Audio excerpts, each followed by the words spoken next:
Mesdames, Messieurs, bonsoir. À la une de cette édition, un code Treaty, Tracking, Testing and Treat. Depuis le 5 juin, la nouvelle approche est en marche. 6 nouveaux points de prélèvement à Yaoundé, 145 000 nouveaux tests et un objectif de 50 000 analyses d'ici une semaine.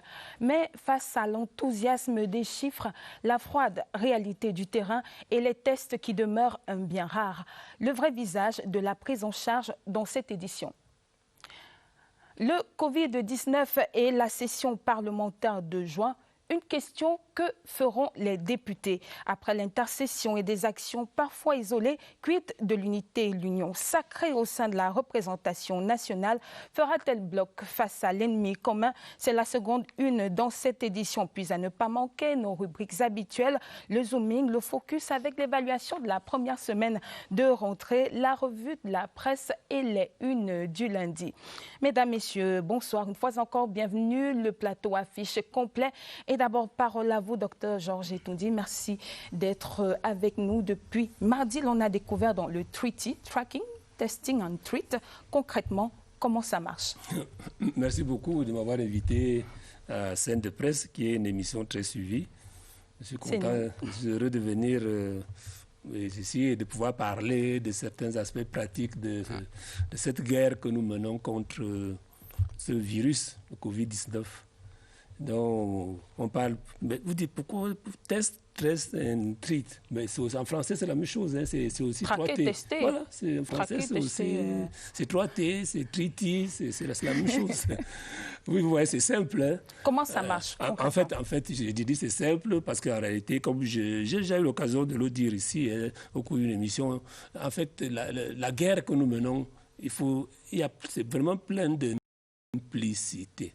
Il ne faut pas trop compliquer les choses. Et cette stratégie, en fait, elle n'est pas si nouvelle que ça. C'est seulement que maintenant, nous allons monter en puissance. Au début, on parlait de confiner, traquer, tester et traiter. C'est ça. Et le confinement a montré ses limites. Et donc, maintenant, nous allons monter en puissance dans les 3T. Alors, comment je vais vous expliquer ça de façon simple? Ah oui, c'est simple, je te dis. Parce que nous tous, nous sommes convaincus que c'est une guerre. Vous en êtes convaincus. C'est une guerre. Et la guerre, c'est quoi? Il y a des soldats et puis il y a un ennemi. Ça peut être un terroriste. Bon, prenons l'exemple du terroriste. Le terroriste entre dans Yaoundé. Non, il ne faut pas qu'on se dise que j'ai souhaité qu'il vienne à Yaoundé. C'est vraiment un exemple. C'est pur exemple théorique à ne pas ramener à la réalité que nous créons. Oui. Alors, prenons le terroriste qui rentre dans la ville. Dès que nous savons que le terroriste est là, qu'est-ce que nos forces de l'ordre, les militaires, qu'est-ce qu'ils vont faire? Ils vont essayer de le traquer. C'est ça. Ils vont le rechercher. Nous aussi, notre terroriste, la Corona, on doit le traquer. C'est-à-dire, traquer, c'est quoi pour nous à ce moment-là? Les autres recherchent avec les fusils et tout. Nous, traquer pour nous, c'est d'abord ce que vous faites déjà très bien, sensibiliser les gens. Là, on dit Corona est là, Corona est déjà là. On le traque. Après, c'est aller dans les communautés, dans la communauté, grâce à ce que nous appelons la recherche active des cas. Avec les agents de santé communautaires, avec les autorités traditionnelles, avec les maires. C'est là que les maires interviennent, parce que c'est eux qui sont dans la communauté, pour aller rechercher quels sont les gens qui, dans notre communauté, auraient pu présenter des risques ou bien pourraient présenter des symptômes évoquant Corona. Ça, c'est le tracking. Ça tombe bien, puisqu'on parle de ce type de tracking-là. Oui. Ça n'a pas l'air si simple que ça, docteur. Je prends un exemple qui sera précis. Quand on a un patient qui est atteint de Covid, pourquoi est-ce que vous ne mettez pas également sa famille dans les conditions de suivi? Puisqu'on parle de tracking, c'est-à-dire... le tracking. Un autre élément mais ça ne se fait pas, Ah docteur. Non, madame, oh là là, ça se fait. Alors, dans le tracking, dès que nous avons donc identifié quelqu'un, parce que là, on est encore dans le tracking. Et dans le tracking, il y a un élément fondamental qu'on appelle la recherche des contacts. C'est comme le terroriste, vous l'avez trouvé dans une maison, on attrape tout le monde qui est autour parce qu'on pense qu'eux aussi, ils sont supposés être terroristes. C'est pareil. On a attrapé Corona dans une maison, on recherche les contacts. Et la recherche des contacts est une activité que nous menons depuis. C'est une activité scientifique. Qu'est-ce que vous faites dans des contacts? Alors, maintenant, les contacts, non, doucement.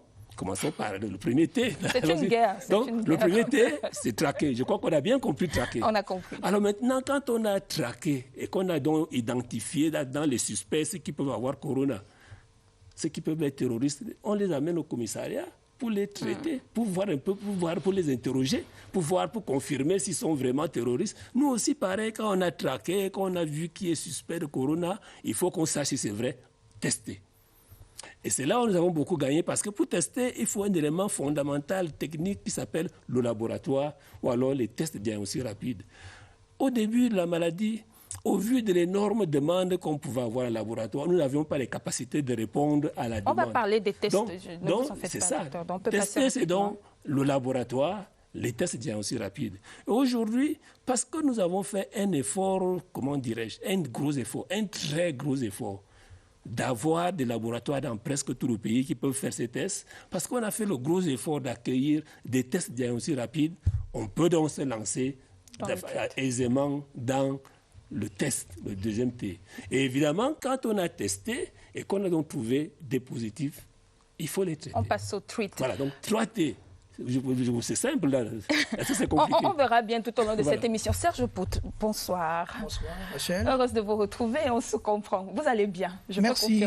Écoutez, je vais bien grâce à Dieu, oui. Mais grâce aussi au travail fait par les médecins.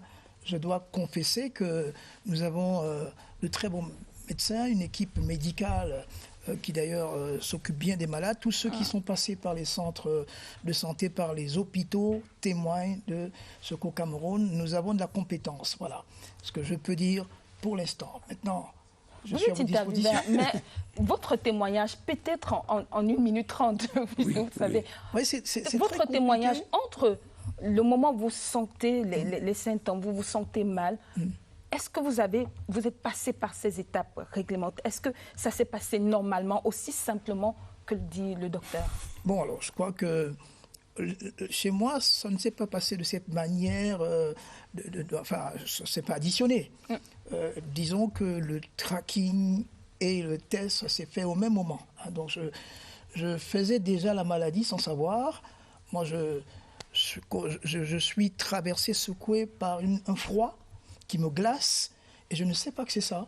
Et j'ai une perte d'appétit depuis le 22 avril, et je ne sais pas que c'est ça. Je ne tousse pas, je n'ai pas de rhume, je suis à 36 degrés de température, et donc je croyais jusque-là que ce n'était pas ça, jusqu'à mon entourage.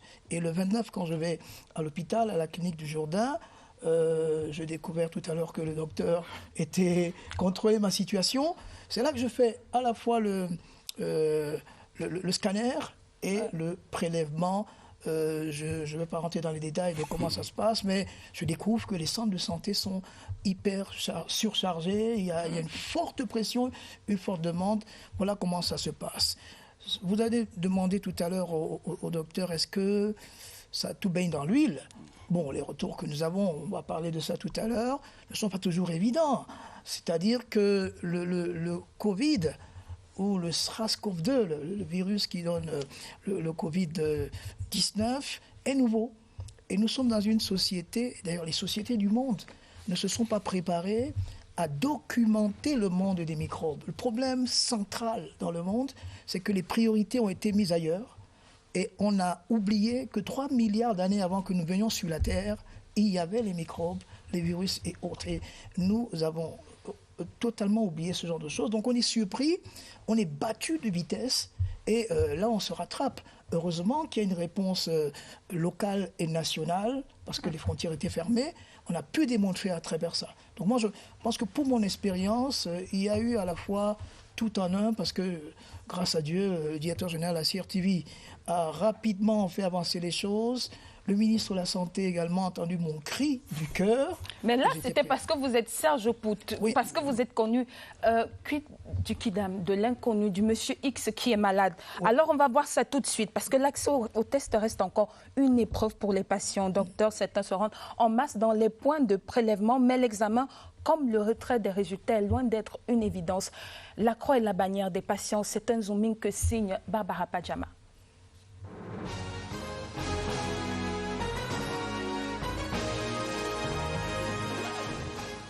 Des questions fusent dans l'inquiétude des Camerounais. Ceux qui veulent se faire dépister et ceux qui attendent leurs résultats.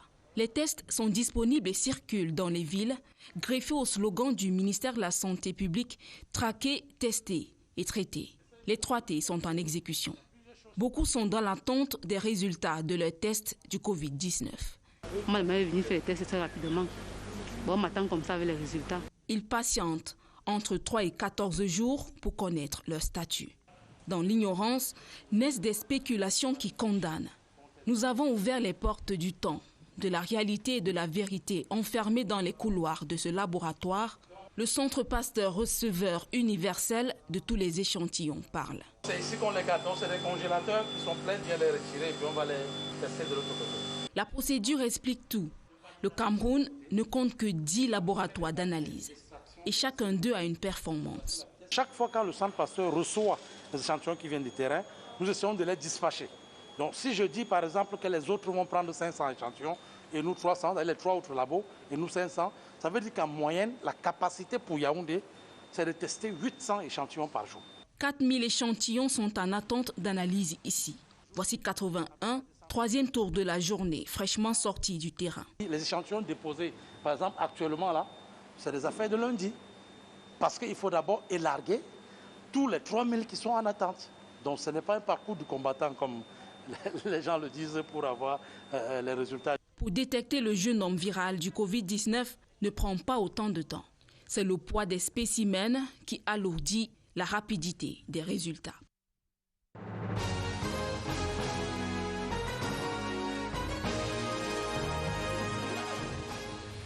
Docteur Etondi, ça c'est la réalité.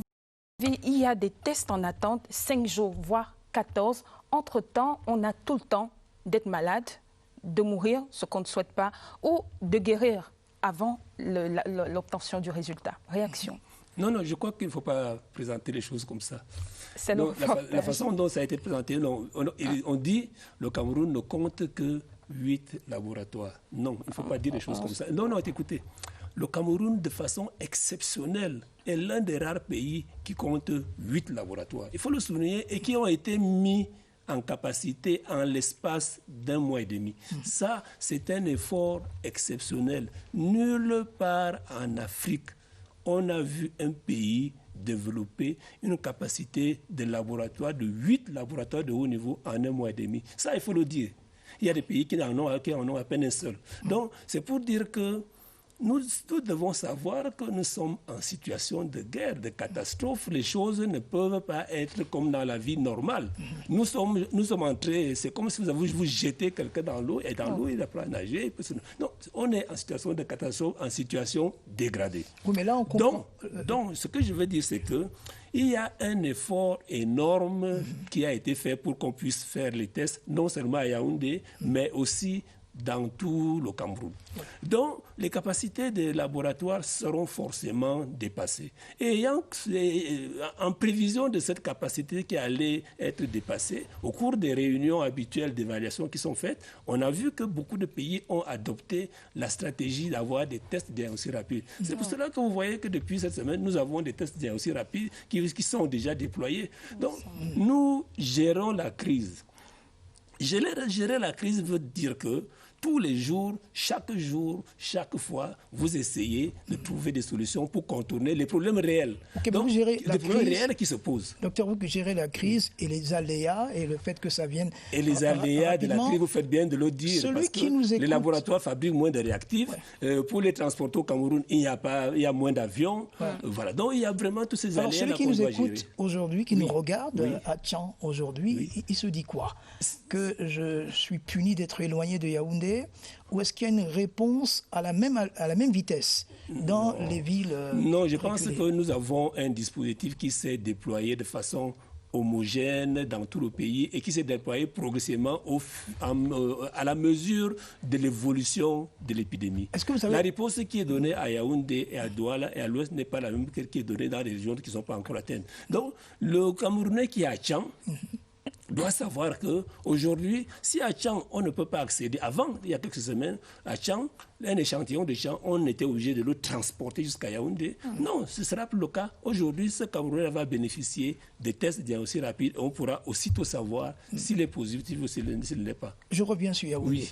À Djongolo, il y a des malades qui sont passés par là et qui témoignent qu'ils ont été bien suivis. Sauf que le dernier prélèvement avant sortie, ça a duré 10 jours. Alors, ils n'accusent pas les laboratoires, mais certainement que dans la chaîne, il y a des maillons qui sont défaillants. Est-ce que l'analyse a été faite, l'examen de ces différents dysfonctionnements, sur les responsabilités qui sont celles des hommes? Non, je crois que je pense que quiconque a eu à gérer une crise sait que vous allez gérer des choses qui sont bien et des choses qui ne sont pas bien. La gestion de la crise consiste justement à pouvoir rapidement mettre la main sur ce qui ne marche pas et à corriger. Les retards dans le problème de fluidité dans la remise des résultats, qui est dû vraiment à l'énorme demande que nous avons créée, est réel. On ne peut pas le nier. Mais au fur et à mesure, nous faisons des efforts pour diminuer ce flux-là. Nous faisons des efforts pour que les patients, les Camerounais puissent rapidement accéder à leur diagnostic. Parce que du diagnostic dépend aussi la prise en charge et surtout le gros souci que nous avons qui est d'interrompre la transmission. Donc oui, il y a des dysfonctionnements, oui, nous les connaissons, oui, nous les corrigeons et au fil des jours, je suis sûr, comme vous avez pu d'ailleurs le constater vous-même, je pense qu'au fil des jours, notre riposte s'améliore. Là, vous nous le dites, on se connaît, ça passe sur ce plateau. Mais, oui, quand un patient en détresse, quand une famille a un patient en détresse, docteur, il y a par exemple, le ministre de la Santé l'a annoncé, on a 100 000 tests rapides, on a 45 000 tests moléculaires. Ça, c'est une question qui est évoquée auprès du personnel soignant. C'est quoi le bon? Parce que très souvent, on a des malades qui montrent tous les symptômes de la maladie, qui ont un test négatif et on doit faire intervenir le scanner absolument. Parce que souvent, entre les résultats du test et l'état de santé du patient, c'était d'ailleurs à l'origine de plusieurs griefs entre les familles et le personnel. Non, je crois que dans une émission comme celle-ci, il ne faut pas que on se lance dans des choses qui peuvent, comment on va dire, embrouiller le public. Laissons le scanner. Parce que de toute façon, d'abord, le scanner n'est pas disponible à Tchang, par exemple. Il n'est pas disponible à Yokadoma. Donc, je propose qu'on ne parle pas du scanner parce que ça, il a une place bien particulière. Non, je crois que l'élément fondamental, c'est que le test au laboratoire va permettre de résoudre beaucoup de problèmes. Parce que jusque-là, on a été sur une définition des cas qui était essentiellement sur l'histoire et sur la clinique. Vous présentez certains, on dit, on vous suspecte d'avoir corona. Et dès qu'on a posé la suspicion de corona, c'est difficile de revenir en arrière. Il faut le prouver. Et donc, parfois, tant qu'on ne l'avait pas prouvé, il persistait un doute.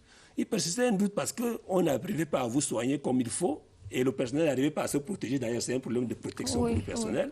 Il persistait un doute parce que, et là, c'était la source de nos problèmes. Quand vous décédez, évidemment, on ne sait pas trop comment traiter le corps. Donc vraiment, ça, pour nous tous, ça a été des sources de conflits, des sources de tensions énormes. Et je crois qu'aujourd'hui, avec les tests qu'on a disponibles partout, on va résoudre ces problèmes de diagnostic précoce.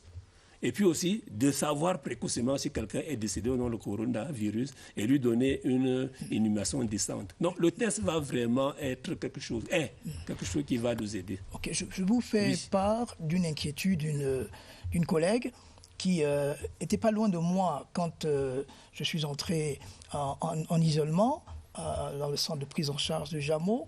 Et elle et l'autre collègue étaient en confinement. Moi, je vais sortir le 13 mai parce que j'ai fait un prélèvement 2 jours avant, et elle n'aura pas son résultat. C'est 16 jours après qu'on lui dira qu'elle est positive.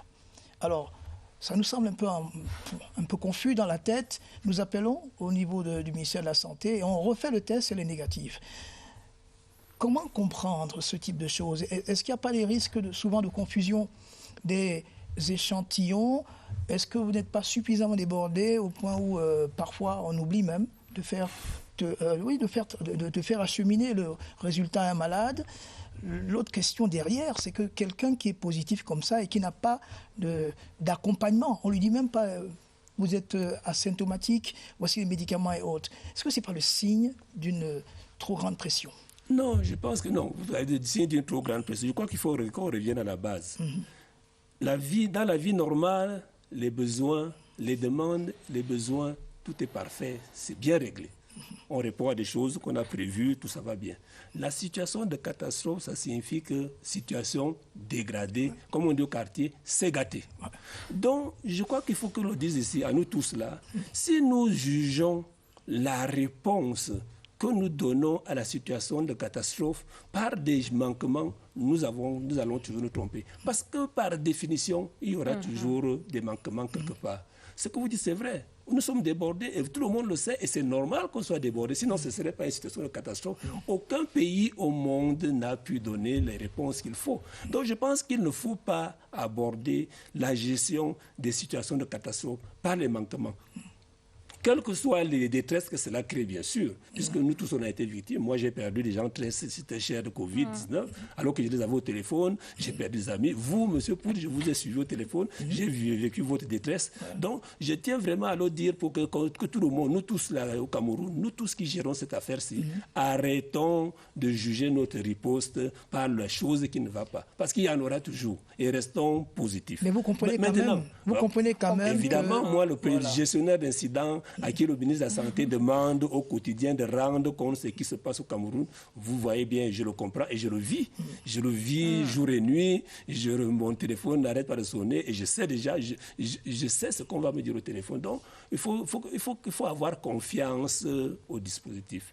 Il faut avoir confiance au dispositif qui est mis en place et remarquer, et je crois que ça, au moins on est unanime là-dessus, remarquer que depuis que nous avons commencé le dispositif, ne cesse de s'améliorer, d'apporter des réponses à ce qu'il y a, de s'étendre pour que le Camerounais, dans le monde des districts, puisse avoir une réponse à cette affaire de Covid-19. Pour nous rassurer, docteur, on passe au test massif. Votre objectif est de 50 000 analyses d'ici le 15 juin.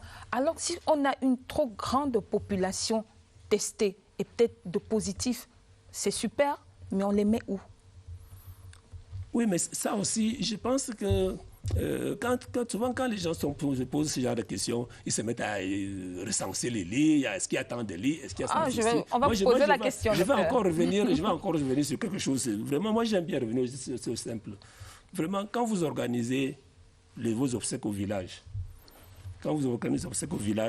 vous ne vous posez pas la question de savoir que, est-ce que les gens qui vont venir là vont dormir quelque part? Ils viennent et ceux qui sont là, ils vont dormir, ils dormiront. Sauf que là, celui qui vient, il vient vous assister. Par contre, dans le cas de l'hôpital, c'est celui qui vient qui a besoin d'assistance. Il vient avec vous. Ils ne viennent pas seulement assister. En Afrique, on vient au deuil, c'est son deuil. Donc, ce que je veux dire, c'est qu'aujourd'hui, la gestion de la catastrophe aussi, c'est une gestion progressive, de montée en puissance progressive. Nous sommes à un stade où, visiblement, nous sentons que les structures hospitalières normales commencent à être débordées. Donc, quand les structures commencent à être débordées, ce qui est prévu, et c'est ce qui se fait déjà, c'est qu'on a prévu des structures comme ORCA, on a prévu des centres de traitement dans toutes les régions. Au niveau des districts de santé, nous avons déjà identifié, parce qu'il y a toujours dans un district de santé un centre médical qui n'est pas occupé. On a identifié les centres de santé pour qu'on puisse prendre ces malades. L'étape d'après, et à Yaoundé, quand on prend ORCA, quand on prend les nouveaux lits, on approche déjà les 1000 lits. Mais ce n'est pas encore opérationnel. Yassa a reçu son premier malade. Combien de malades il y a à ORCA, au stade militaire? Parce qu'on a toujours des récits, ils vous parviennent, vous êtes traités ici. D'ailleurs, ils vous parviennent, les malades qui disent avoir été refoulés, ils ont fait le tour, hôpital central, hôpital général, Jamon. Ils sont refoulés. Je vous ai dit que c'est une montée en puissance. Nous avons commencé. Et au fur et à mesure, nous le savons, nous sommes débordés. Maintenant que nous sommes débordés, on se déporte vers ORCA a déjà ouvert. Je crois que vous allez voir. ORCA a déjà ouvert. Bientôt, l'hôpital central, il y a près de 200 lits qui vont aller vers l'hôpital central. Il y a à peu près la même chose à l'hôpital Jamou. Donc, dans les jours Pour comprendre, docteur, parce que c'est une question qui est revenue. Quand on dit ORCA est déjà ouvert, les malades sont déjà sur les lits. Le centre est opérationnel, fonctionnel comme un hôpital normal, puisqu'il dépend de l'hôpital central, je crois bien. Est-ce qu'il y a des médecins, il y a des malades, ils sont suivis? Je crois que c'est vous, la CRTV, qui est allé filmer le gouverneur du centre dernièrement, qui est allé visiter, qui a monté tous les médecins. médecins, toutes les équipes, tout le matériel. Donc, le centre est déjà là, il n'y a pas de doute là-dessus. C'est-à-dire que vous, là, maintenant que vous l'avez monté, vous ne voulez pas me dire que ça ne marche pas, qu'il n'y a personne. Non, je crois qu'il faut rassurer les gens. Il faut rassurer et dire qu'aujourd'hui, les capacités des hôpitaux normaux étant déjà débordés, l'hôpital central, aujourd'hui, l'offre en lit dès cette semaine, la semaine prochaine, va considérablement s'améliorer. On n'aura plus de problèmes de gens qui traînent, à qui on ne trouve pas les lits à Yaoundé, mais aussi à Douala avec Yassa. Moi, j'ai un souci. Je sors de l'hôpital le 13. D'ailleurs, je vais à l'hôpital le 30 avril. Pendant que je suis dans l'ambulance, je vois les rues en joie et les bouteilles de bière qui sont soulevées. Je suis vraiment, à la limite, très surpris. Je ne comprends pas de ce qui se passe. Et quand je ressors, j'ai peur de faire une crise de dépression. Parce que j'étais dans le cloître, dans une situation bien difficile. Je sors et tout le monde a baissé la garde. Ce n'est pas l'assouplissement, c'est même l'assoupissement et autres, et j'ai peur de cela. Alors, je vous pose une série de questions. Est-ce qu'on a décidé, là, comme ça, sans forcément le dire, d'opter pour une immunité collective? Non, je pense que vous posez, dans l'immunité collective, il y a beaucoup de questions sous-jacentes. Non, je vais poser d'autres questions, mais je commence d'abord par ça. Quand vous dites immunité collective, le citoyen lambda ne sait pas ce que c'est. C'est-à-dire ce que vous demandez, c'est que si, sur la base des mesures de déconfinement, qu'il y a eu, est-ce que c'est une base scientifique qui montre que les citoyens sont déjà tous protégés? C'est ça que vous voulez dire? Non, la raison qui est officielle, c'est économique. Maintenant, vous êtes spécialiste de santé, et ce n'est pas un vocable nouveau, c'est connu. Est-ce que, sans le dire, on va vers ça, sachant que beaucoup de gens seront contaminés au long cours, et on choisit cette option pour que les gens puissent avoir des résistances par eux-mêmes? Non, moi je vais répondre à votre question à la façon simple, parce que vous ne voulez pas oser dire. Ce que vous voulez demander, c'est est-ce que le gouvernement a eu raison Non, je ne juge pas. Non, je pose la question de savoir... Non, votre question, c'est comme ça que beaucoup de gens la comprennent. Alors, je vais y répondre. Ouais. Oui, est-ce que le gouvernement a eu raison de libérer, d'envoyer les enfants à l'école, d'ouvrir les bars, d'ouvrir ceci? Je vais dire ceci. Vous avez dit, moi, le gestionnaire d'incident. La crise que nous vivons, il y a 3 principales conséquences. Les conséquences sanitaires, c'est-à-dire que les gens risquer de mourir, et pour que les gens ne meurent pas, premier, il y a 3 grands objectifs. Pour que les gens ne meurent pas, il faut arriver à arrêter la contamination, stopper la contamination.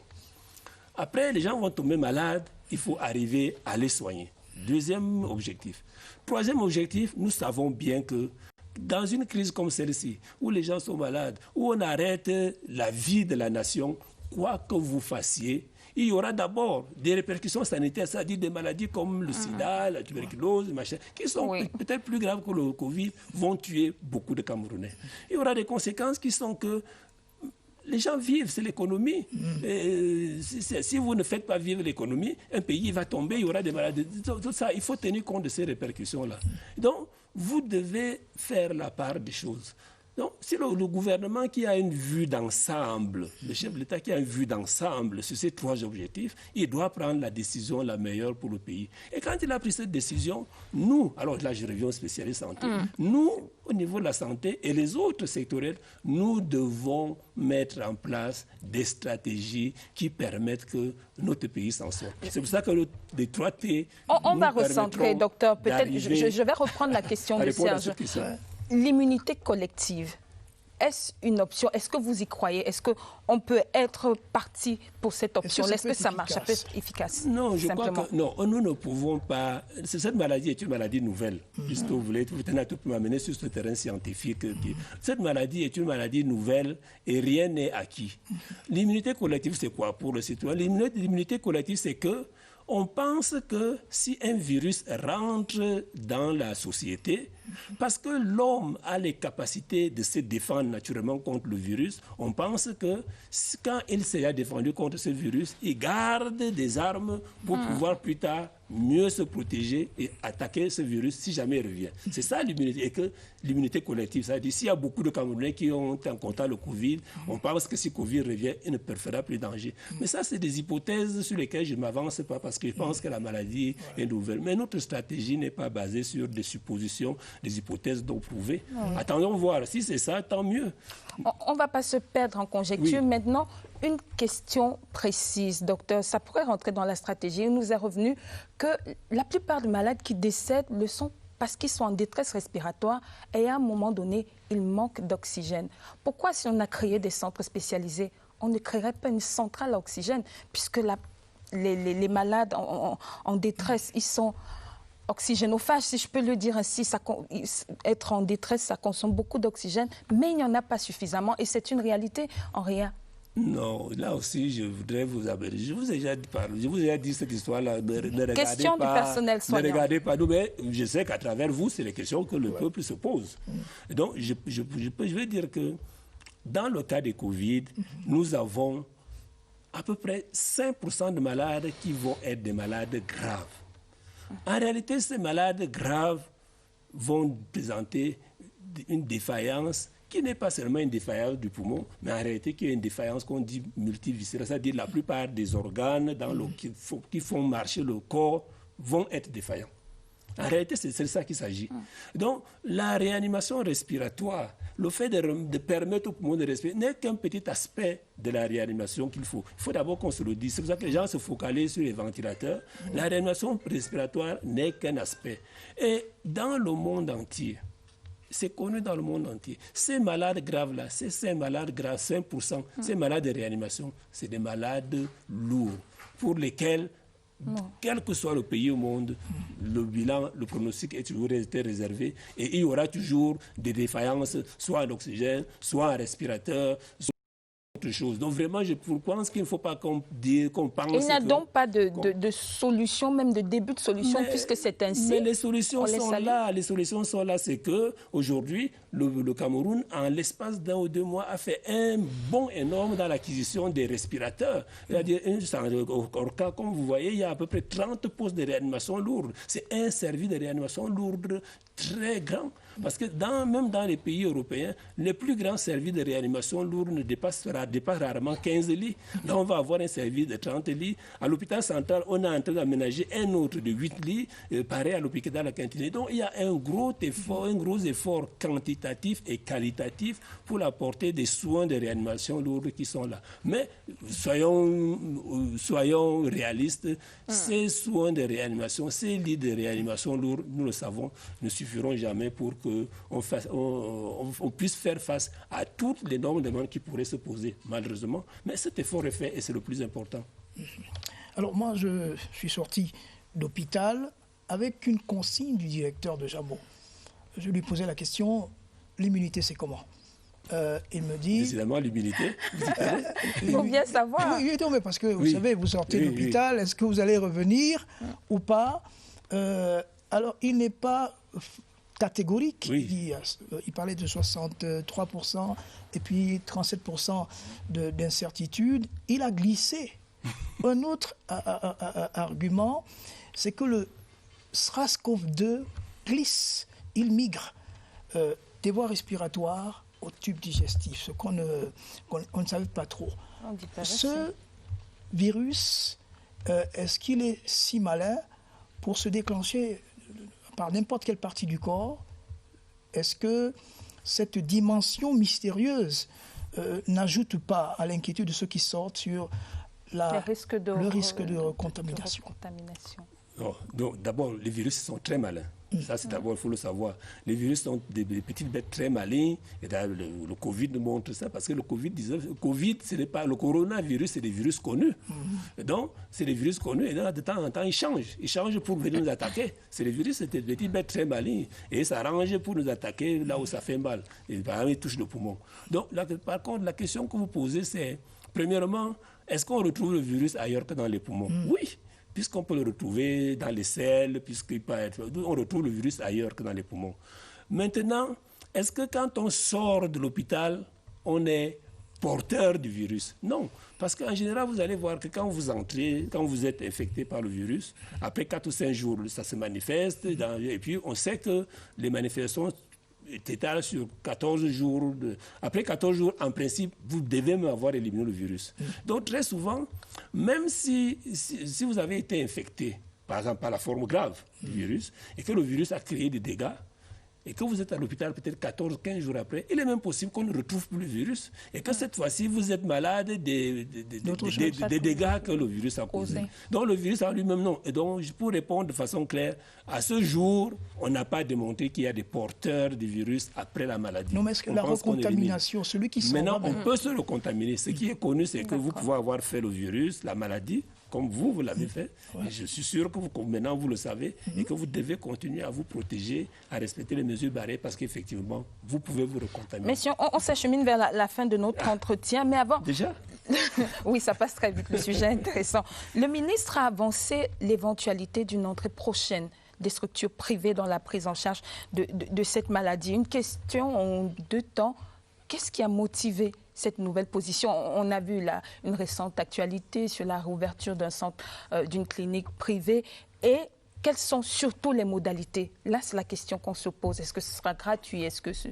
Comment ça va se passer? Moi, je crois que c'est évident. Le Covid, c'est une cause nationale.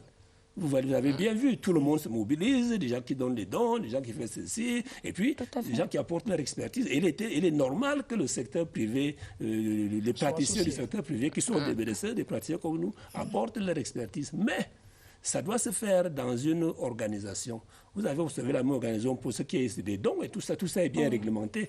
Parce qu'en situation de catastrophe, il faut être discipliné. C'est la guerre, on doit être discipliné. Et c'est le gouvernement, c'est l'État qui est responsable. Donc, aujourd'hui, en matière de soins, effectivement, oui, il faut ouvrir, et le ministre l'a demandé, d'ouvrir au secteur privé. Mais sous des conditions, d'abord en respectant les très hautes instructions des chefs de l'État qui disent que la prise en charge de Covid est gratuite. C'est-à-dire, les médicaments qu'on donne, la prise en charge, les tests, ça doit être gratuit. Maintenant, la négociation que nous devons avoir, que nous avons déjà eue avec le secteur privé, c'est de savoir que si vous prenez en charge un malade Covid, d'abord parce qu'il a choisi de venir dans votre clinique, il faut qu'il y ait un certain nombre de préalables. Les soins, les médicaments, tout ce qui est trait à Covid ne doit pas lui être facturé. Peut-être que vous pouvez ajouter le côté hôtelier parce qu'il y a ceci. Donc c'est ça qui a été bien défini. Et je crois qu'avec le secteur privé qui frappait à la porte et qui se plaignait, avec raison d'avoir été un tout petit peu écarté. La discussion s'est passée entre gens civilisés. Le ministre a conduit et je crois que c'est bien, c'est défini. Des structures seront identifiées avec un cahier de charges bien déterminé pour qu'ils puissent prendre en charge des malades de Covid là où ils sont. Peut-être les derniers. Oui, non, la question, c'est la dimension psychologique. On a suivi le journal tout à l'heure. Un sociologue était interviewé, mais il parlait du stress. Oui. Le stress que moi j'ai vécu, c'était à la fois à la suite de circonstances bonnes, mais en même temps dangereuse. Je suis dans une ambulance qui me conduit à la maison et je débarque, je sors de la voiture et je suis pulvérisé. Vous voyez, donc au niveau des pieds, les voisins regardent ça, on a l'impression que je suis habillé du voile, de l'enjambement, que je porte la bête, la mauvaise. Je suis sûr que vous voulez utiliser le terme pestiféré. Donc, je vais le dire après. Je pars, le lendemain, quand on me mène à l'hôpital, j'arrive tout fatigué, j'ai l'asthénie, je suis couché, je vois débarquer le personnel médical habillés comme des astronautes, je ne vois que leurs yeux, et l'hygiéniste qui arrose. Et l'impression que j'ai, moi, Serge Pout, c'est qu'en fait, c'est l'impression d'une déshumanisation. Ils ne le font pas. Mais j'ai l'impression que le virus vous réduit à presque rien, et donc d'où l'idée de pestiférer. Ça me fait penser à la peste d'Albert Camus. Alors est-ce qu'on ne peut pas raffiner ça?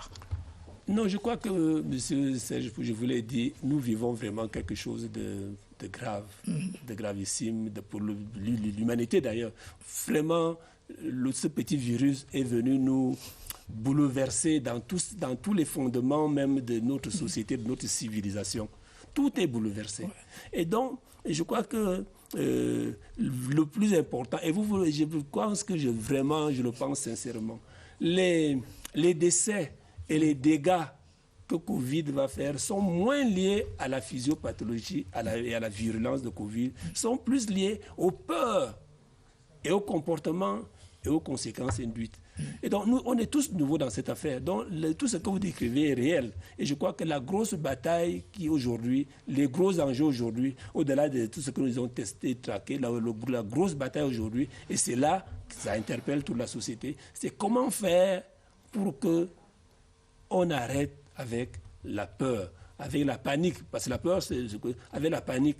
Comment faire pour que Covid redevienne quelque chose, une maladie normale, pour qu'on puisse avoir des comportements normaux. Et ça, c'est nous tous. En premier lieu, j'interpelle les élites, permettez-moi de le dire, parce qu'entre nous, là, quand je vois les demandes en thèse, les demandes qui me viennent de la part des élites, je note de la peur, de la panique. Nous, les élites, c'est normal d'avoir peur. C'est normal d'avoir peur, mais ce n'est pas normal de céder à la panique. Et je crois que quand nous, les élites, les journalistes, il y en a, des médecins, quand nous allons commencer à retrouver de la sérénité, quand nous allons commencer à revenir à des notions de simplicité, quand nous allons recommencer à retrouver de la solidarité, je crois qu'on va trouver aussi des moyens pour gérer tranquillement cette affaire et en sortir le plus vite possible. Parce qu'en réalité, c'est ça le défi. Sortir le plus vite possible pour que les impacts socio-économiques dont je vous ai parlé ne durent pas longtemps et pour que nous ne puissions pas mettre notre pays en danger. Nous terminons en 30 secondes. Docteur, vous avez certainement eu vent de cette note du gouverneur de la région du Centre qui interdit les rites mortuaires, les veillées. Est-on catégorique, vraiment en 30 secondes, sur la question de la dangerosité des dépouilles Covid+? Oui, d'abord, le gouverneur du Centre, qui est l'un des gouverneurs ils sont tous engagés, mais le gouverneur du Centre que je vois au quotidien est vraiment engagé. Et c'est ça. Si le gouverneur, si l'autorité administrative et les maires ne sont pas dans cette affaire, ça n'ira pas. Je crois que le ministre de l'administration territoriale a prévu de rencontrer le ministre de la Santé la semaine prochaine pour qu'on renforce, pour qu'on réaffirme cette autorité, de cette présence de l'autorité administrative, son rôle. Je crois que le gouverneur du Centre fait du très bon travail. Maintenant, s'agissant de la gestion des corps, c'est vraiment aussi l'un des points qui nous a tous traumatisés. Hein. Moi, en tant qu'individu, et nous tous, vraiment, cette affaire de quelqu'un, on vous annonce seulement qu'il est à l'hôpital, il est en train de mourir de Covid, il est déjà mort, on l'a déjà enterré. Ça ne cadre pas avec nos traditions. Mais c'est la loi. Il y a une loi qui, malheureusement, il y a une loi qui. Mais la loi doit être endogénéisée. Elle doit être... Oui, mais là, vous me dites ça. Moi, je ne suis pas. Si vous me dites qu'on peut faire. Mais je veux dire que c'est la loi. Mais au-delà de la loi, le Premier ministre nous a. Mais là, vous me dites ça. Moi, je ne suis pas. Si vous me dites qu'on peut faire. Mais je veux dire que c'est la loi. Mais au-delà de la loi, le Premier ministre nous a demandé, nous a instruit, enfin, il n'a pas demandé, il nous a instruit de réfléchir pour qu'on trouve des moyens d'humaniser cette gestion des corps, attendant qu'on revienne sur la loi pour qu'elle soit cadre mieux avec nos rituels. Je crois que ça, déjà, je ne sais pas, je ne voudrais pas trahir le secret de ce que des propositions que nous avons faites. Et monsieur le Premier ministre, j'espère que vous allez accepter. C'est vraiment d'arriver à trouver un cadre pour qu'on puisse nous mettre dans un cercueil, qu'on puisse qu'on puisse faire en sorte que la famille assiste et que ça cadre plus avec nos traditions. Ça tombe bien. Que ça va être fait. Ça tombe bien parce qu'on parlera effectivement de ces lois-là sur la réglementation des dépouilles suite aux maladies infectieuses. On aura sur ce plateau dans quelques instants un député. On parlera de cette, mais d'autres questions que la population adresse à la représentation nationale et sur lesquelles elle attend cette représentation-là. Merci, docteur. Nous imaginons vos semaines hyper saturées. Merci d'être passé. Merci, Serge Pout, qu'on retrouve bientôt sur les antennes de la CRTV Radio et même télé, un reportage. Merci. Je trahis ce secret depuis votre lit de Covidé. J'ai trahi le secret. Merci d'être passé. C'est intitulé le Covid, vu de mon lit d'hôpital. Wow. Merci. Cette semaine a été marquée, mesdames, messieurs, par la reprise des cours dans le primaire, le secondaire et le supérieur. 7 premiers jours évalués avec en perspective une amélioration, mais surtout le défi d'une prudence constante. Écoutons à ce sujet le ministre de l'Éducation de base, le professeur Laurent-Serge Etondingwa, et le focus de Scène de Presse.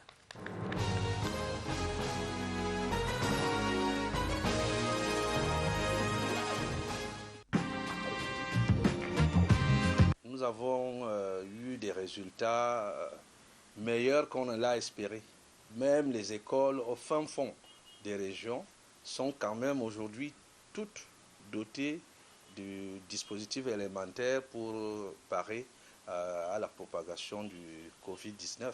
Je voudrais également dire qu'une implication intégrale des municipalités, des élites locales, des représentants de l'administration s'est manifestée à ce niveau-là, dans la mesure où dans toutes nos communes aujourd'hui, toutes les écoles ont été pratiquement visitées, désinfectées. Ça a été également une espèce de chorus à l'action.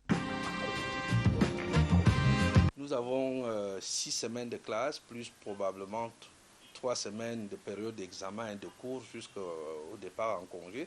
Le défi, c'est que le matériel qui meuble les mesures barrières soit toujours là, que les enseignants et les parents et les élèves soient disciplinés pour respecter ces mesures barrières, tenir sur la durée le respect de toutes ces conditionnalités-là qui ont un volet matériel. L'État doit donc être présent pour suppléer chaque fois le manque de matériel. Je voudrais être optimiste pour l'avenir et dire que tout ce qu'on nous demande, c'est de ne pas relâcher la discipline pour que nous puissions terminer l'année scolaire sans beaucoup de cas, c'est-à-dire sans beaucoup d'infections liées au fait que les élèves et les étudiants ont regagné les salles de classe. Nous avons fixé les examens globalement au mois de juillet. En ce qui concerne le cycle primaire et maternel qui est le nôtre, nous aurons le concours d'entrée en classe de 6e anglophone, qu'on appelle le Common Entrance, ainsi que le concours francophone que gère le MINSEC. Nous les aurons le 30 juin. Puis le First Living Certificate et également le CEP, comme nous disons en français, nous les aurons le 22 et 23 juillet. Tout ce que nous avons fait comme cours typographiés envoyés aux élèves de ces classes d'examen,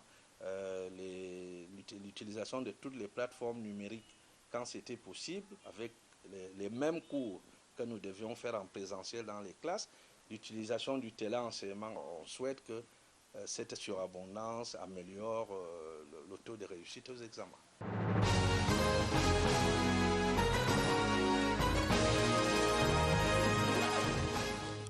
Merci de nous rejoindre et de rester avec nous. Nous sommes en seconde partie d'émission. Nous recevons sur ce plateau un député de la Nation, Angelbert Essomba Bengono. Bonsoir. Bonsoir madame, bonsoir Dominique. Bonsoir. Ok, les présentations sont presque faites. Vous aurez en face de vous Dominique Mbassi, rédacteur en chef de Repère. Bonsoir Dominique, merci de partager ce plateau avec nous. Bonsoir Rachel, merci pour l'invitation. C'est moi. Honorable, comment vit-on l'intercession partant de Covid-19? L'intercession se vit simplement. Confiné Confiné, dans le respect des mesures prescrites par le gouvernement et l'OMS pour barrer la voie au virus et à la contamination.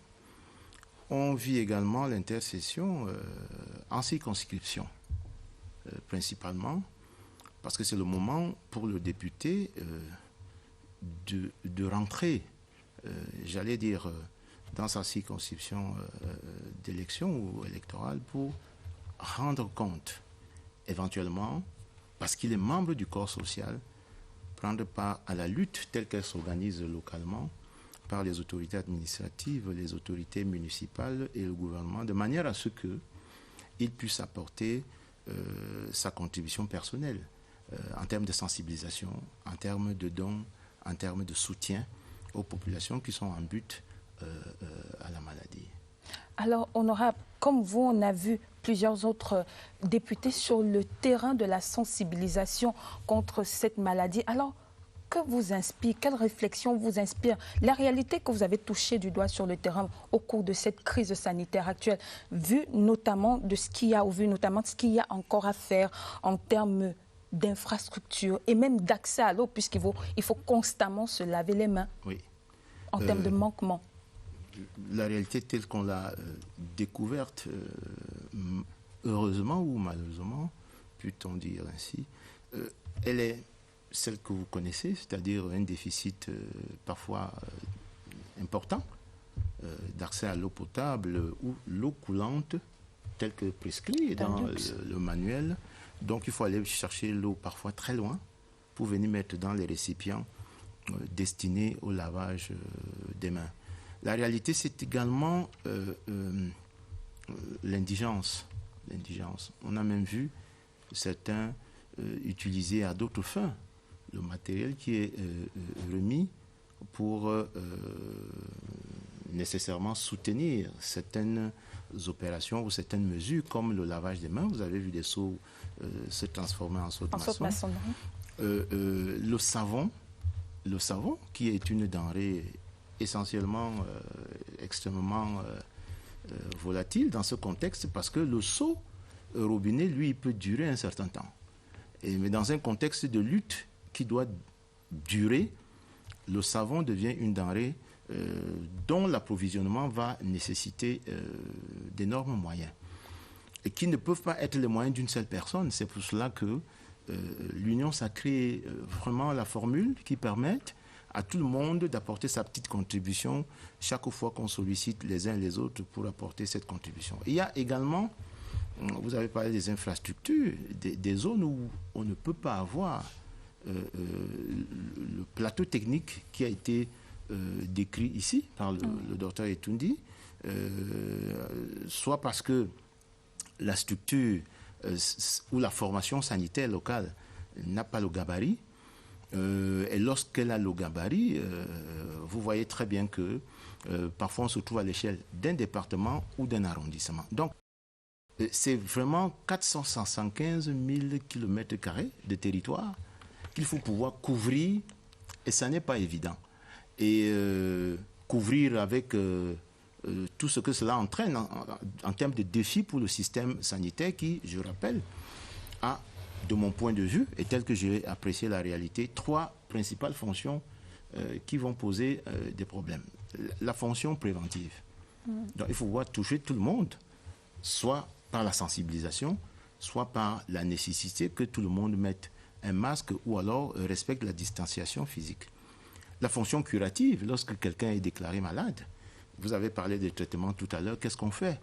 Et s'il est parmi les 5% dont parlait le docteur Etoundi, ça pose encore plus de problèmes. Et la fonction palliative, parce qu'effectivement, on met plus d'importance sur la fonction prévention sanitaire, les soins, mais on oublie que parfois, on peut aussi résoudre beaucoup de problèmes en mettant l'accent sur la fonction palliative. Donc, la réalité sociale est extrêmement difficile, extrêmement dure, et vous avez même 3 phénomènes que nous avons également observés.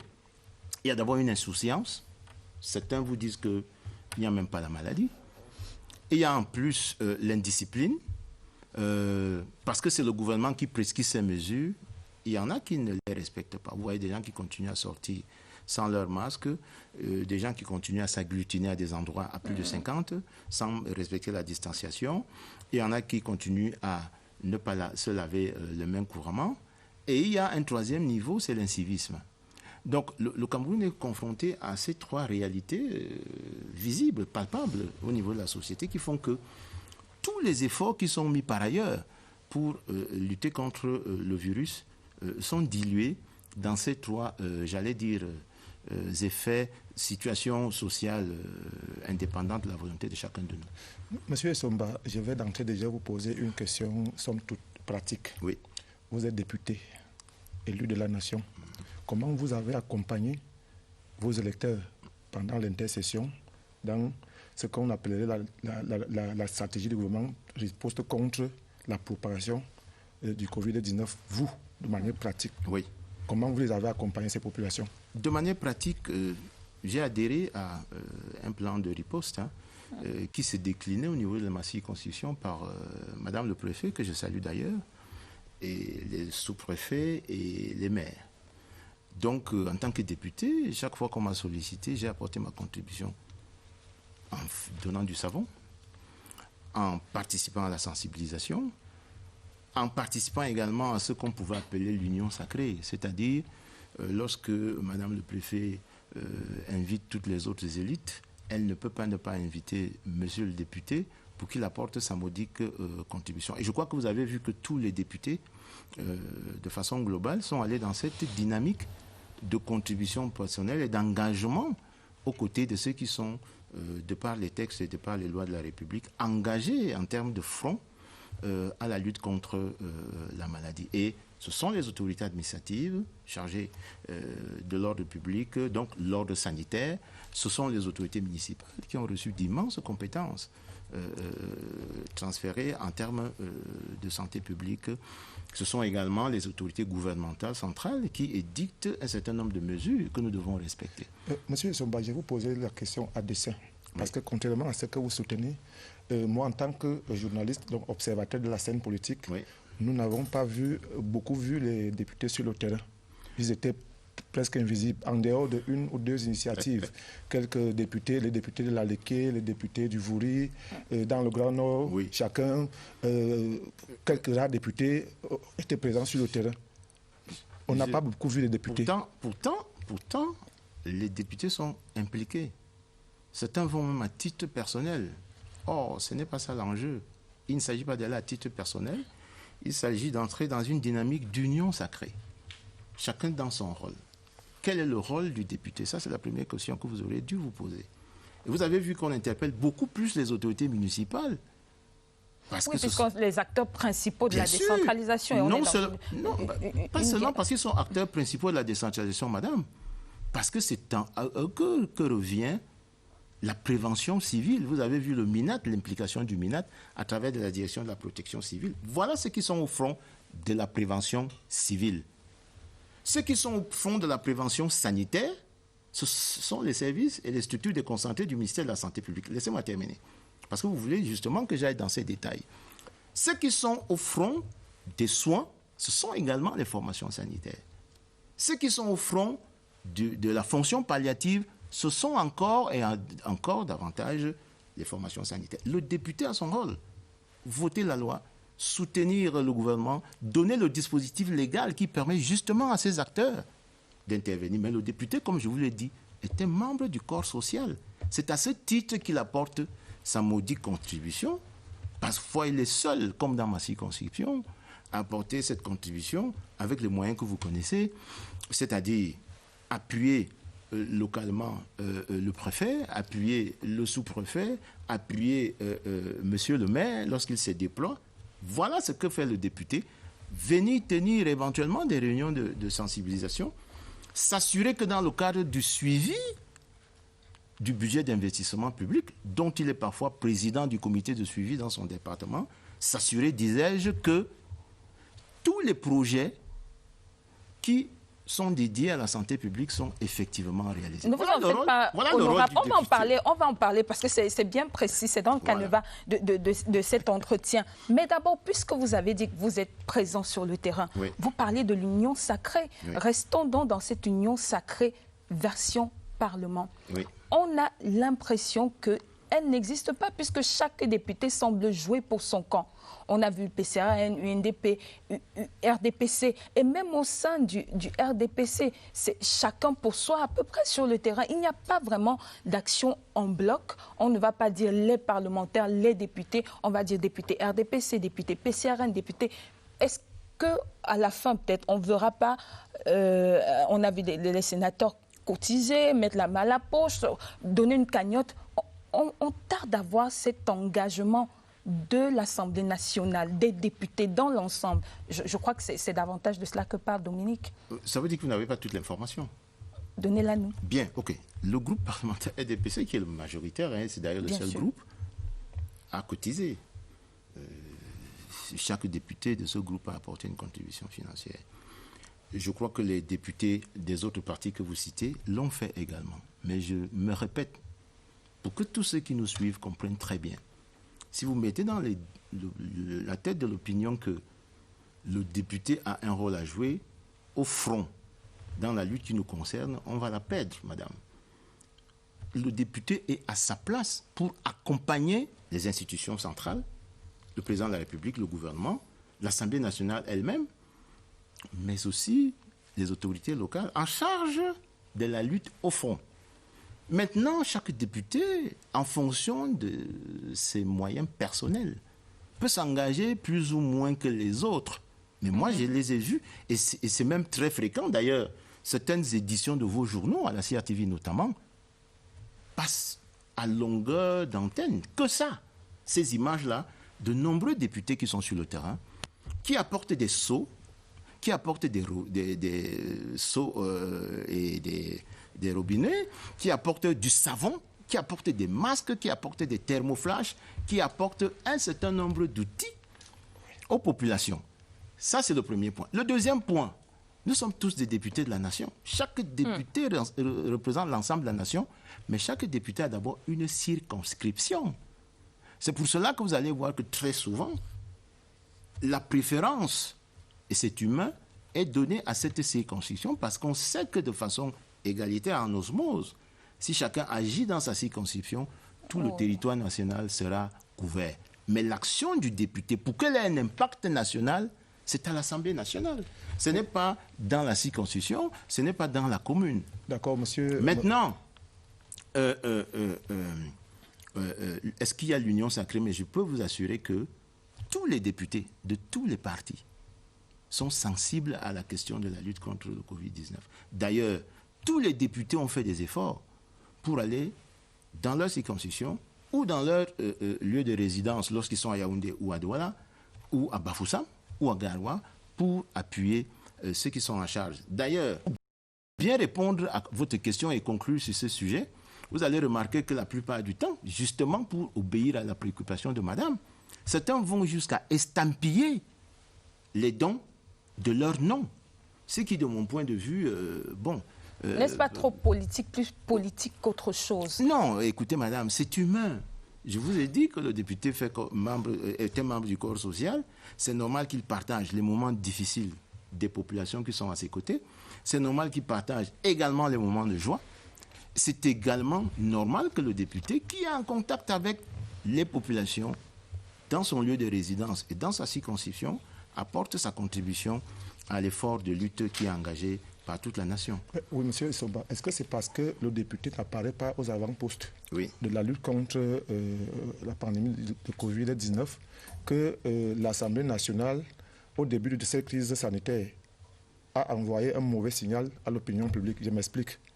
Le gouvernement a pris un certain nombre de mesures, je crois 17 au total, pour contrer, pour circonscrire la propagation de la pandémie. Or, il s'est trouvé qu'en début de la dernière session ordinaire de l'Assemblée nationale, vous là-bas, vous n'avez pas respecté l'interdiction de tout rassemblement de plus de 50 personnes. Vous n'avez pas respecté la distanciation physique, d'après votre expression. Puis, le président de cette institution est revenu d'un vol où il y a manifestement eu, après les tests, beaucoup de cas positifs. Il n'a pas cru devoir se confiner quand soit peu. Est-ce que c'est parce que le député n'apparaît pas aux avant-postes que l'Assemblée nationale fait montre d'une telle désinvolture? Non, d'abord, je ne pourrais pas accepter le mot désinvolture parce que c'est à toutes les responsabilités que les choses se passent à l'Assemblée nationale. Prenons les choses dans l'ordre. Le président de l'Assemblée nationale, il est rentré au Cameroun et moi, je n'ai pas d'informations sur son bulletin de santé ce jour-là et même après. Mais je peux vous assurer que le président a assumé pleinement ses fonctions sans qu'on ait l'impression que il y a un problème de Covid. Mais nous avons entendu les interpellations du public et je vous assure que l'un des dispositifs les meilleurs dans une institution publique à Yaoundé, certainement, c'est celui de l'Assemblée nationale de prévention. Le lavage des mains commence dès la grille. Tout à fait, on l'a vu. Attendez, madame. On l'a vu. Vraiment, laissez-moi terminer. Les chauffeurs, le député lui-même et tous ceux qui l'accompagnent, tous ceux qui viennent à pied, vous lavez les mains. Il y a 3 grosses installations de lavage des mains. Il y a ensuite un sas. Et à l'entrée même de l'hémicycle, à l'escalier, vous avez 3 postes avec des thermoflash. Ça veut dire quoi? Ça veut dire qu'on a pris en mesure la situation. Je ne parle pas des gels de lavage des mains, il y en a partout. Maintenant, au niveau de l'organisation à l'hémicycle, vous n'êtes pas au courant de tout. l'Assemblée nationale s'est divisée en 3 grands groupes. Ça, ce sera par la suite. Attendez, par la monsieur. suite. Et c'est vrai, c'est par la suite. Voilà. C'est par la suite. Nous sommes là dans la même semaine. C'est-à-dire, la crise est déclarée le 17 mars, monsieur.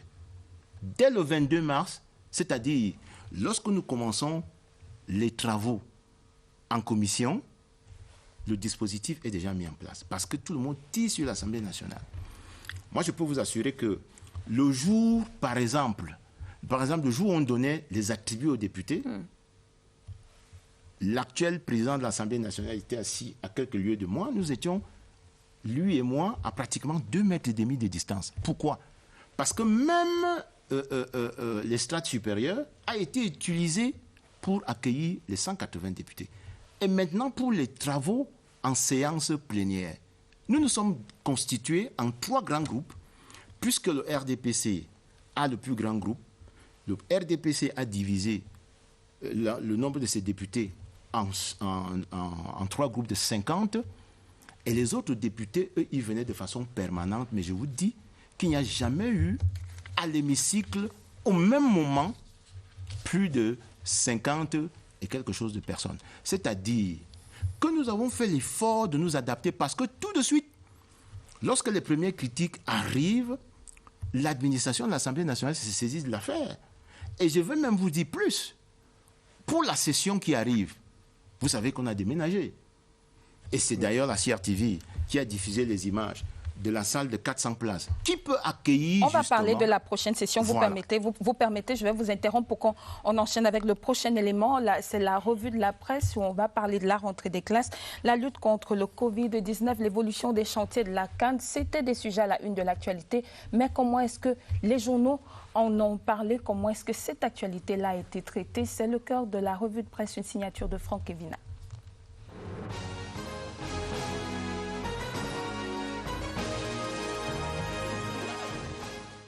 On l'attendait, elle a eu lieu. La reprise des cours en présentiel a fait les choux gras de la presse cette semaine. Cameroun Tribune révèle qu'en présidant par visioconférence une réunion hebdomadaire d'évaluation de la riposte gouvernementale contre le coronavirus, le Premier ministre Joseph Diangoute a prescrit le respect strict des gestes barrières et le port du masque par tous dans les campus scolaires et universitaires, sans oublier la distribution des kits sanitaires dans les temples du savoir, surtout en zone rurale. Le chef du gouvernement a par ailleurs exprimé son satisfait à propos de cette rentrée qui s'est déroulée par vagues. Après les terminales et Upper 6 lundi, les premières, 3e et Form 5 ont repris le chemin des classes jeudi, sous un protocole sanitaire rigoureux, explique le quotidien bilingue national. Par ces mauvais jours de Covid-19, Mutation indique que l'ambiance dans les écoles, lycées, collèges et universités n'est plus la même, car autour du droit à l'éducation plane le spectre de la pandémie. Il faut alors s'accommoder à inhabituel, porter un cache-nez par exemple dans les salles de classe, toute une autre leçon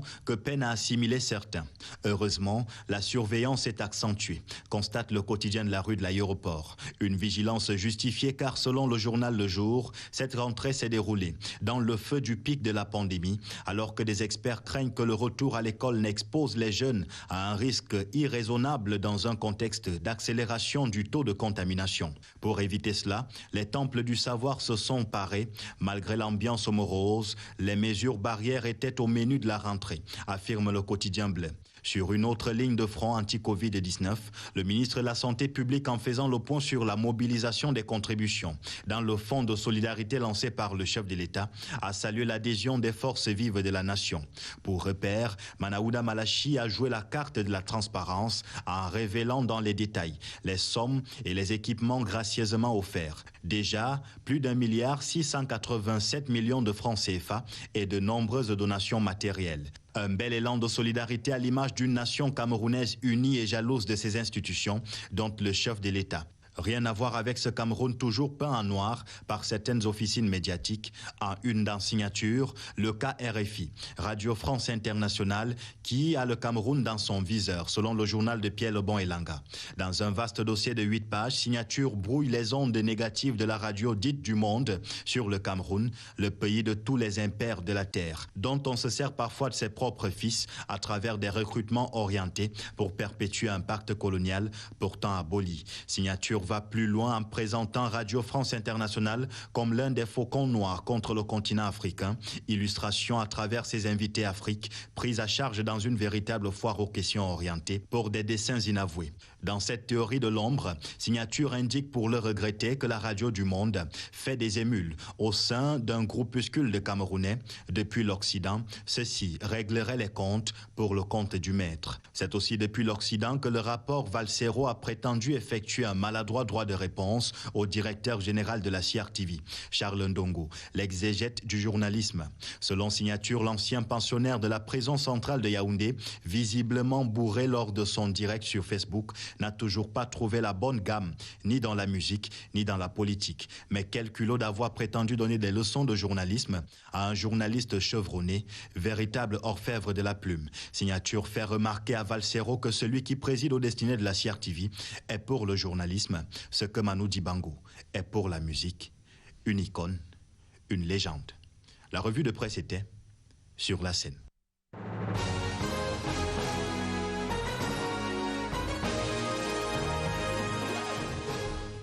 Suite de ce débat avec vous, honorable Essomba Bongono, le Cameroun est en plein collectif budgétaire, on est en pleine cure d'amincissement et on voudrait savoir certainement si l'Assemblée nationale va faire ce type de sacrifice et c'est tout le sens de la question de Dominique Mbassi qui va suivre. Oui, vous disiez tantôt, monsieur Essomba, fait partie du corps social. Oui. En tant que tel, il devrait donc se montrer solidaire du sort de ce corps social. Or, on a vu il y a quelques semaines une décision qui débloquait 4 milliards en faveur des députés nouvellement élus. Oui.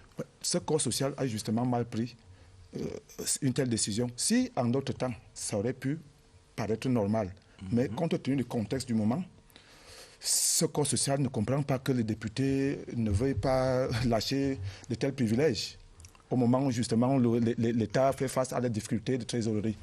Bon, il faut qu'on remette les choses en ordre pour que ceux qui nous suivent comprennent très bien. Oui. Le député est un élu de la nation. Il représente la nation. Il sert la nation. La nation a l'obligation de lui donner les moyens de l'exercice de son mandat. Ça, c'est le premier point. Le Parlement exerce l'autorité de l'État.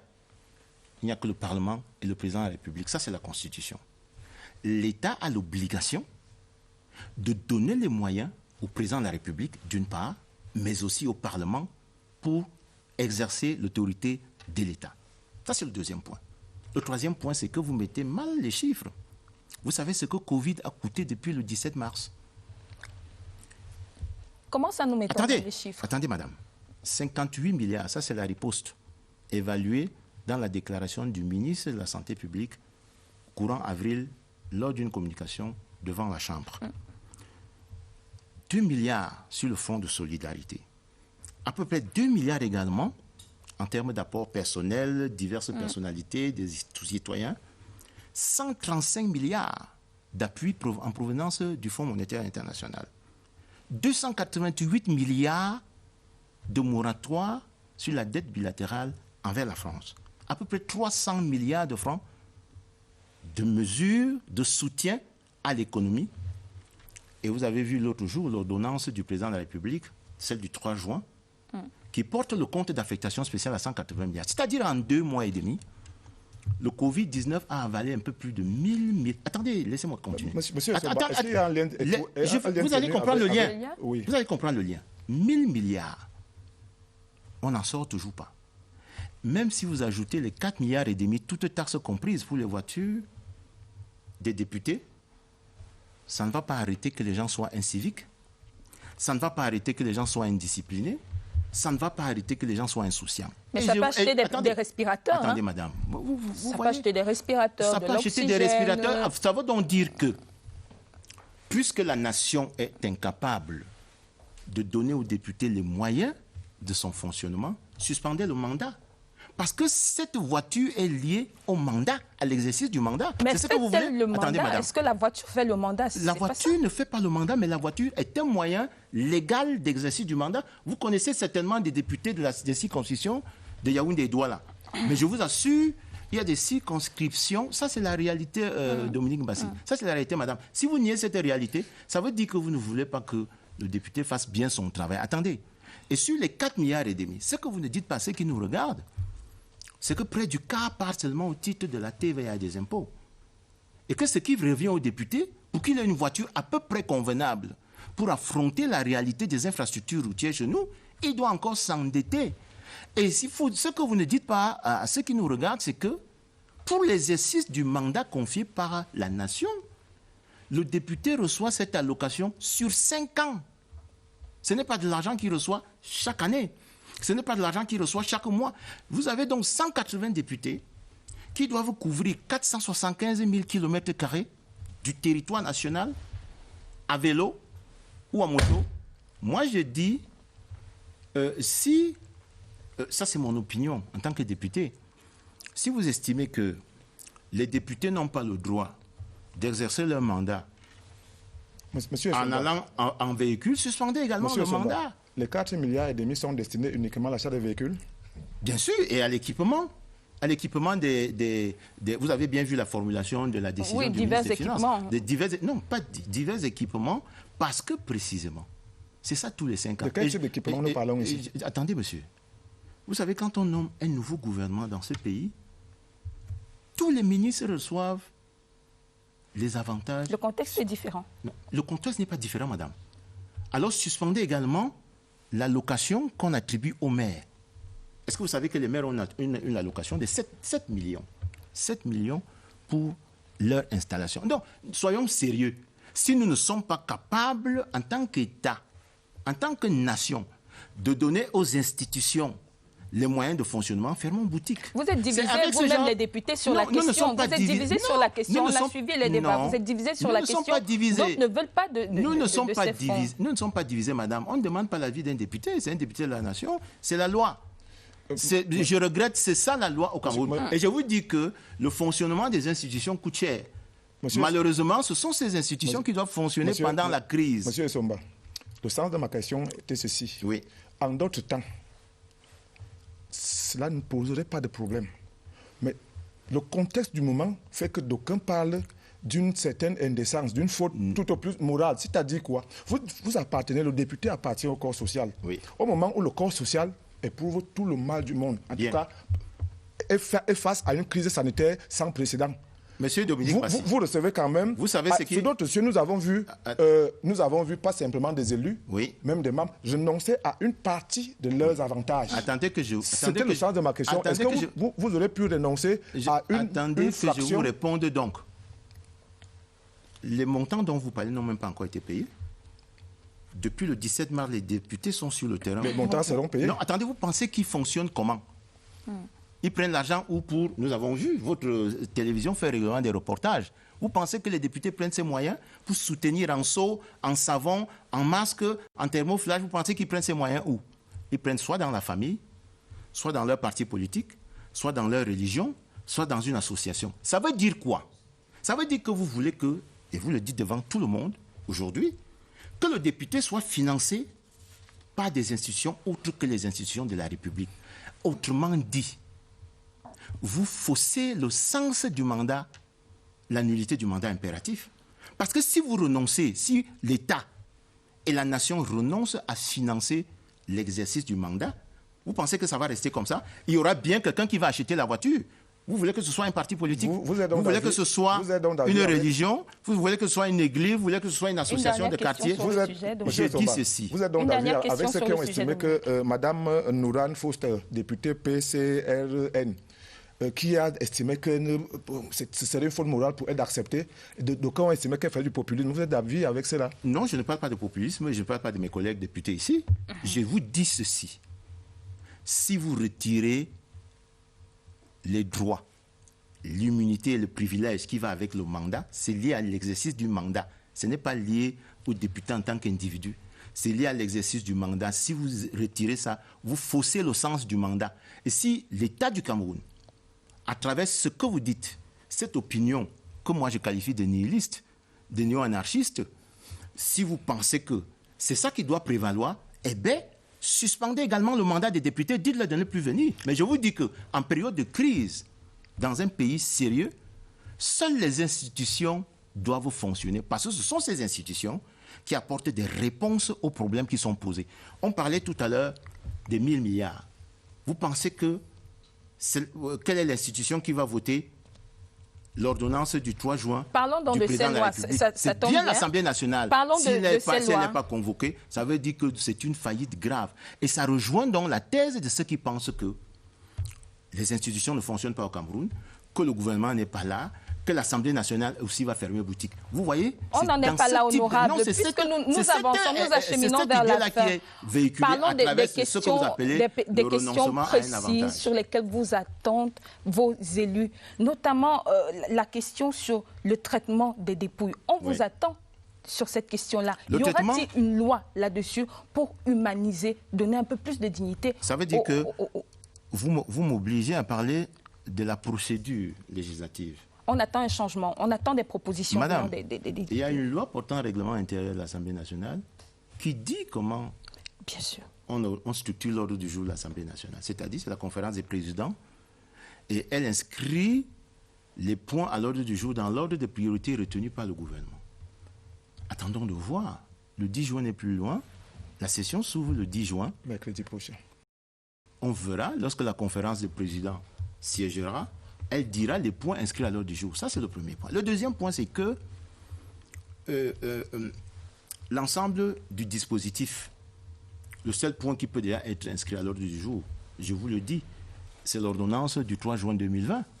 Parce que l'article 61 de la loi des finances 2019, qui fonde cette ordonnance du président de la République, dit que toutes les ordonnances qui sont prises dans le cadre de l'habilitation de cette loi sont soumises à la session parlementaire qui suit la publication de l'ordonnance. Donc, comme l'ordonnance a été publiée le 3 juin et que la session qui suit commence le 10 juin, on peut s'attendre à ce que, lors de cette session ordinaire, cette ordonnance soit présentée au bureau de l'Assemblée nationale et au bureau du Sénat, qui, comme je l'ai dit, sont chargés de définir l'ordre du jour. Maintenant, s'il y a une loi qui vient en correction ou en modification de la loi sur les maladies infectieuses dont on parlait tout à l'heure, à ce moment-là, l'Assemblée nationale va aviser. La suite dans un instant, mais Dominique, honorable, je vous propose d'écouter ce que pensent les journalistes du rôle des députés en cette période de crise, en cette période où on gère une catastrophe sanitaire. C'est l'objet de l'édito, une signature de Michel Renaud-Wandia.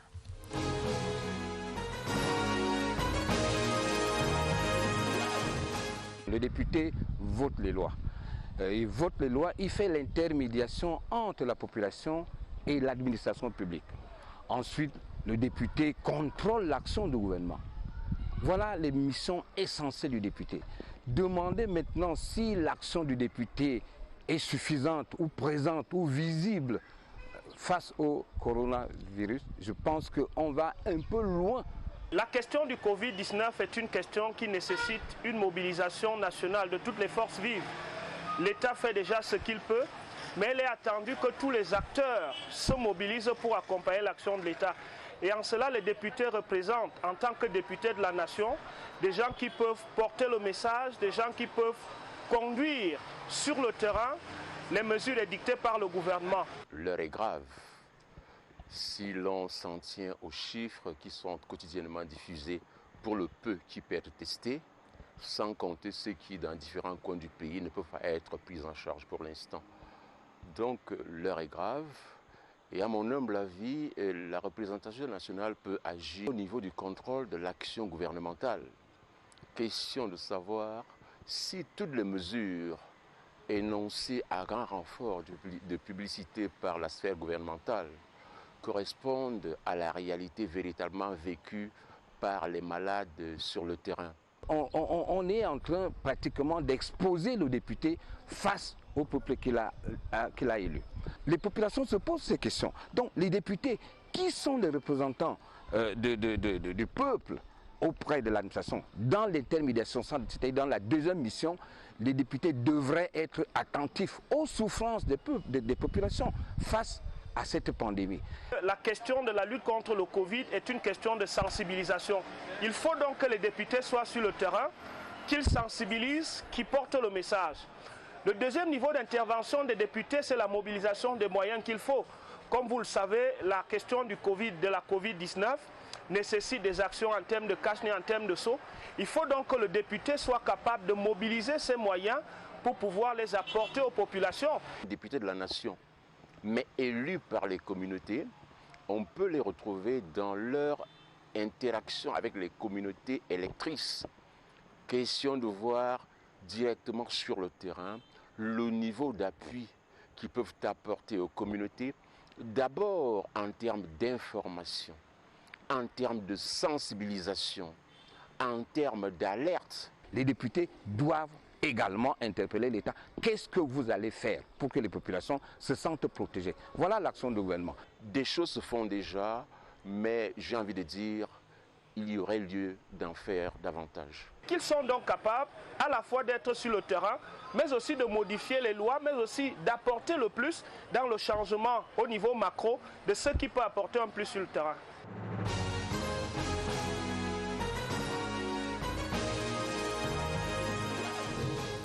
Régine Gladys Lebouda, bonsoir. Bonsoir Rachel et bonsoir à nos chers panélistes. Vous nous présentez les unes du lundi. Oui, dans vos kiosques ce lundi, fragment d'économie. On débute avec l'économie donc qui prend le pouls d'une loi de finances 2020 en mode Covid-19. Le journal analyse pour vous l'ordonnance du président de la République publiée le 3 juin dernier. Le texte modifie et complète la loi de finances pour l'ajuster aux conséquences néfastes de la pandémie de Covid-19. Alors, qu'est-ce qui va changer?